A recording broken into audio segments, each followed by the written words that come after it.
Selamat pagi pemirsa, bagi Anda yang baru bergabung bersama kami. Anda menyaksikan segmen Market Buzz di Power Breakfast dan kita lihat pemirsa beberapa informasi yang mungkin bisa menjadi salah satu referensi Anda dalam berinvestasi pada hari ini.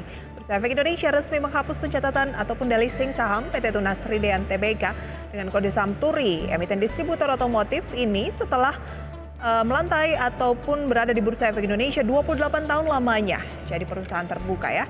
Kemudian sejumlah saham akan masuk periode kum dividen pekan ini. Di antaranya ada ITMG, AALI, BJBR, BDMN atau Bank Danamon dan juga Japfa. Kemudian ada sejumlah saham high dividen berencana RUPS dalam waktu dekat seperti UNTR, Telkom dan juga ada Inco. Kita ke agenda ekonomi pemirsa di mana cenderung masih sepi ya karena ada Inggris, Jerman, Prancis, Hong Kong ini semuanya masih libur Paskah. Kemudian pemirsa kita lihat untuk Indonesia, ada cadangan devisa Indonesia, dolar ya di bulan Maret. Kemudian pemirsa kita lihat ada Malaysia, tingkat pengangguran Malaysia. Dan ada rapat IMF di Amerika Serikat. Itu dia pemirsa ya, beberapa agenda dari ekonomi dan kita ke agenda emiten. Ada ITMG kum dividen tunai, WOMF kum dividen tunai, SDRA kum dividen tunai dan BSWD kum di HMETD, LPPF X dividen tunai, SIDO X dividen tunai, BEL RUPS, BNGA RUPS dan TRIS RUPS. Review sedikit pemirsa IHSG pada akhir pekan yang lalu pada Kamis sebelum libur Jumat Agung melemah 0,39% atau 27 poin ke level 6.792 penutupan 6 April 2023. Pelemahan paling dalam terjadi pada sektor teknologi jatuh 1,51% dan hanya sektor keuangan yang terpantau menguat 0,12%. Kita update pemirsa dari Bursa Asia, selengkapnya bisa Anda saksikan di layar. Ya, ini ada Nikkei, kemudian Straits Times dan juga ada Kospi pemirsa ya. Sementara Hang Seng memang masih tutup. Itu dia dan cenderung menguat untuk pagi hari ini. Kita akan berbincang pemirsa bersama dengan Bapak Hans Kui selaku pengamat pasar modal. Selamat pagi Pak Hans. Ya, selamat pagi. Terima kasih banyak untuk waktunya pada pagi hari ini Pak Hans. Kita tahu bahwa informasi dari pekan lalu ini adalah ekonomi Amerika Serikat yang cenderung melambat sesuai dengan rilis dari data non-farm payroll-nya pada Jumat kemarin begitu, tetapi mungkin belum terlalu direspon oleh market di Amerika sendiri karena Kamis tutup baru rilis Jumat, mungkin hari ini baru akan direspon begitu. Sejauh mana ini bisa menjadi peluang untuk bursa saham Indonesia? Ya, kalau kita lihat sebenarnya perlambatan ekonomi Amerika udah terlihat dari data ADP ya yang menunjukkan tenaga kerja swasta ya itu cuma 145 ribu gitu ya. Bulan lalu 261 ribu, jadi dia turun lumayan dan di bawah konsensus ya yang memperkirakan 210 ribu gitu. Rata-rata biasanya 175 ribu gitu. Jadi ini adalah data pertama yang keluar ya beriringan dengan beberapa data yang mengindikasikan dampak dari kenaikan suku bunga Amerika yang cukup agresif ya, ini sudah berdampak pada perlambatan pertumbuhan ekonomi. Kemudian kalau kita lihat data non manufacture ISM itu kan turun jadi 51,2 ya dari yang lalu 55,1 di bulan Februari gitu. Nah, jadi kalau kita lihat data ini pun mengkonfirmasi ya bahwa ekonomi Amerika mengalami perlambatan. Nah, memang baru Jumat keluar data non-farm payroll ya dan data ini sebenarnya enggak terlalu jelek tetapi sesuai ekspektasi pasar gitu. Tetapi memang ada terlihat indikasi angka pengangguran dari 3,6 jadi 3,5. Tetapi sebenarnya data tenaga kerja enggak terlalu berubah banyak di sana ya. Jadi ini menunjukkan bahwa ekonomi Amerika melambat gitu. Nah, data ini didukung oleh treasury 3 bulan dan 10 tahun Amerika gitu ya. Itu udah negatif cukup lama dan biasanya perkiraan sekarang 58% ya. Dalam 12 bulan ke depan ekonomi Amerika akan terkena resesi gitu ya. Jadi ini yang membuat Amerika kemungkinan biasanya kalau pasar resesi ya dalam 12 bulan ke depan, pasar Dow Jones akan tertekan turun ke bawah. Nah untuk kuartal 1 pertumbuhan ekonomi Amerika itu diperkirakan 1,5 ya. Sebelumnya kan cukup kuat ya, jadi sekarang turun ke 1,5, mungkin pada kuartal-kuartal 2 kuartal berikutnya ekonomi Amerika akan tumbuh negatif.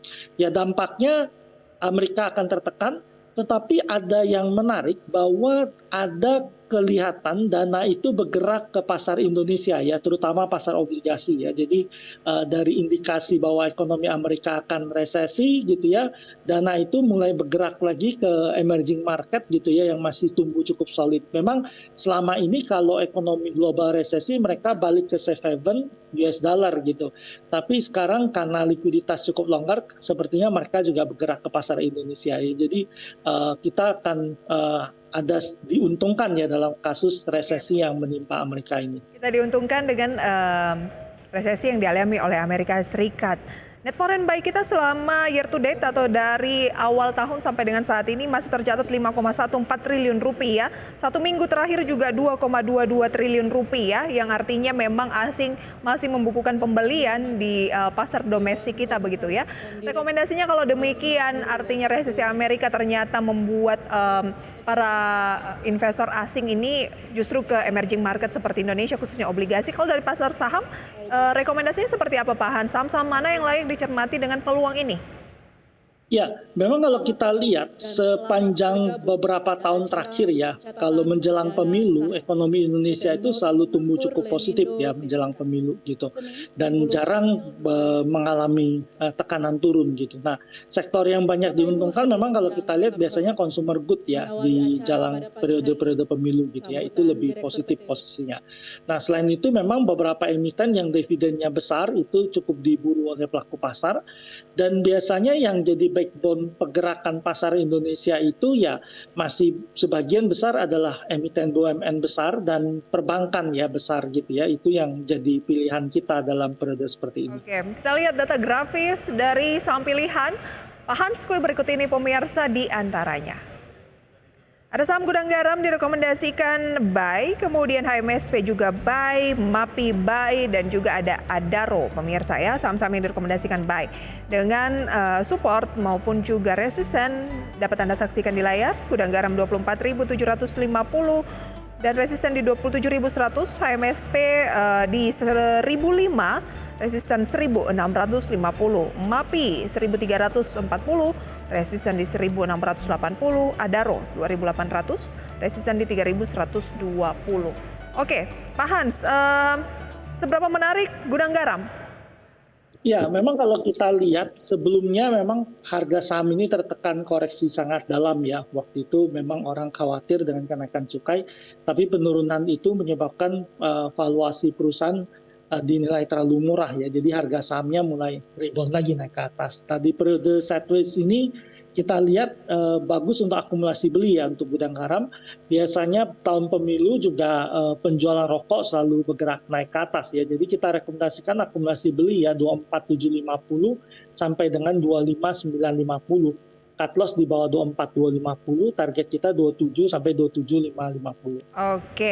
Oke, Pak Hans, kembali kita akan berbincang begitu ya, di mana indeks harga saham gabungan pembukaan sesi 1 pada awal pekan ini cenderung masih melemah tapi lebih tipis dibandingkan pelemahan pada Kamis lalu, 0,06% saja di 6788. Bagaimana peluang IHSG untuk jangka waktu pendek? Kemudian nanti kita akan lanjutkan untuk rekomendasi saham pilihan Anda tadi ya, ada selain Gudang Garam juga ada HMSP, MAPI dan juga Adaro. Seperti apa Pak Hans? Ya, sebenarnya kalau kita lihat pasar ini agak lambat ya hari perdagangan karena sebagian pasar kan masih tutup karena libur Paskah gitu ya. Kemudian kalau kita lihat tentu pasar sedikit berhati-hati ya mencerna apa yang terjadi di global ya. Jadi bagaimanapun resiko resesi itu biasanya menyebabkan pasar saham relatif tertekan gitu.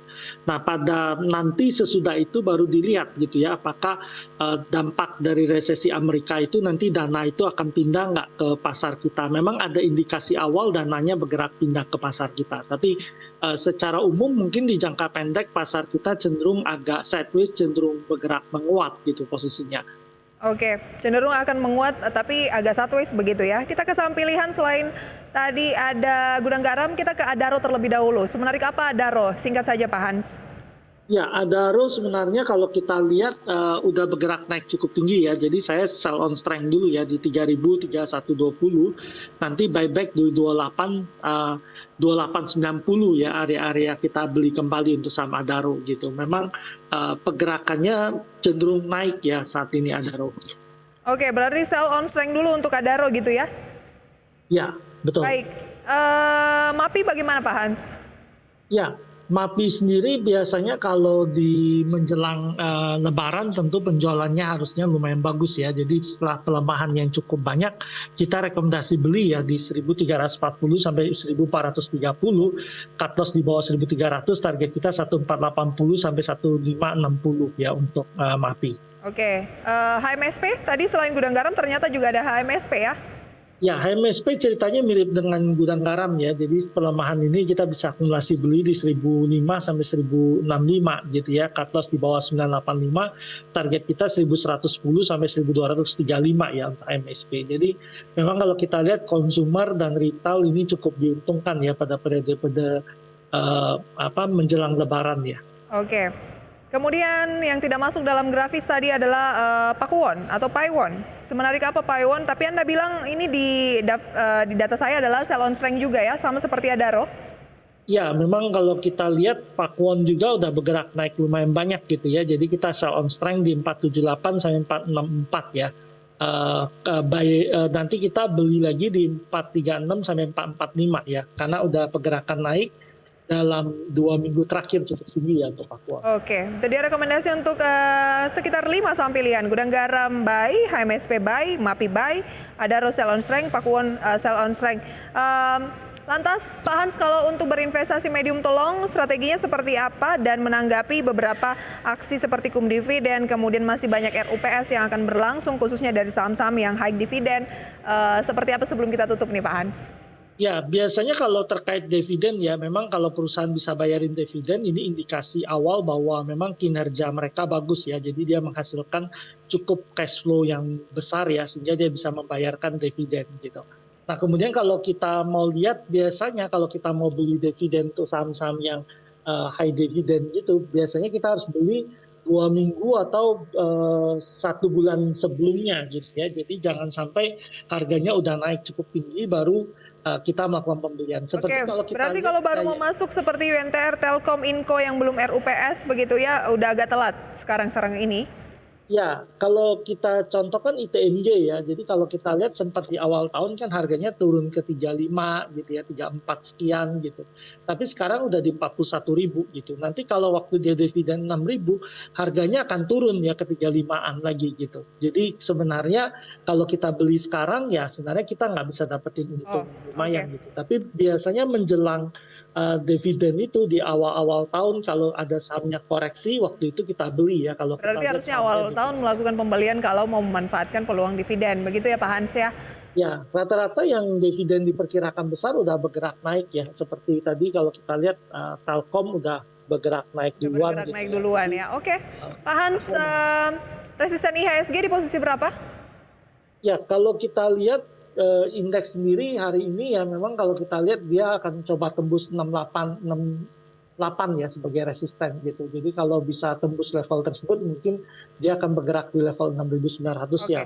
6.900-an untuk pekan ini. Baik Pak Hans, sayang sekali waktu kita terbatas. Terima kasih untuk sharing informasinya. Semoga apa yang kita bahas ini bisa menjadi referensi, sumber informasi untuk pemirsa di rumah dalam berinvestasi di Bursa Efek Indonesia. Selamat pagi Pak Hans, terima kasih. Ya, terima kasih, selamat pagi. Oke pemirsa, dan sebelum kami akhiri, kami tampilkan beberapa update dari Bursa Efek Indonesia pasca pembukaan perdagangan pada pagi hari ini. Dan IHSG pemirsa terpantau saat ini sudah mengalami penguatan Berikut juga untuk indeks-indeks lain yang ada di Bursa Efek Indonesia. Adapun deretan saham yang menjadi top gainers pemirsa adalah BBRI, ITMG, Telkom, dan juga Medco. Dengan Medco naik 0,95%, Telkom 0,24%, ITMG 0,43%, BBRI 0,21%. BBCA menjadi top losers dengan pelemahan 0,29%, BRIS turun 0,28%, SIDO turun 1,2%, IRSX turun 6,92%, yang tercapture beberapa waktu yang lalu pasca pembukaan perdagangan di sesi 1 pada pagi hari ini.